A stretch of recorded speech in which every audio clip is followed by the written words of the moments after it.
தேமுதிக நிறுவனர் மறைந்த விஜயகாந்த் இல்லத்துக்கு நடிகர் விஜய் வந்ததில் எந்தவித அரசியல் உள்நோக்கமும் இல்லை என்று அக்கட்சியின் பொதுச் செயலாளர் பிரேமலதா தெரிவித்துள்ளார்.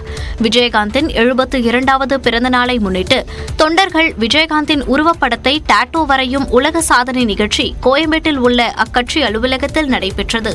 பின்னர் செய்தியாளர்களிடம் பேசிய பிரேமலதா, தங்கள் வீட்டுக்கு விஜயின் வருகை வழக்கமானதுதான் என்றும் தனது மகன்களோடு அவர் மனதார கலந்துரையாடியதாகவும் கூறினார். சண்முக பாண்டியன் சொன்னாரு, அண்ணா நீங்க தான் எங்களுக்கு முன்னுதாரணம் சினிமா உலகில அப்படின்னு சொன்னாரு.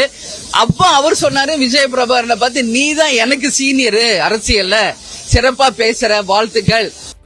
அரசியலில் விஜயை சூழவிருக்கும் மேலும் பல சர்ச்சைகள், சவால்களை சந்தித்து வெற்றி பெற அவர் ஒவ்வொரு அடியையும் யோசித்து வைக்க வேண்டும் என்று அறிவுறுத்தினார்.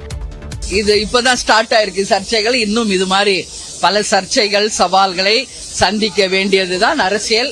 நிச்சயமாக விஜய் அவர்கள் நல்ல ஒரு புத்திசாலி, அமைதியான பையன். நிச்சயமாக இதெல்லாம் ஹேண்டில் பண்ணுவாருன்னு நான் நம்புறேன். அவர் எடுத்து வைக்கிற ஒவ்வொரு ஸ்டெப்பும் யோசிச்சு வைக்கணும்.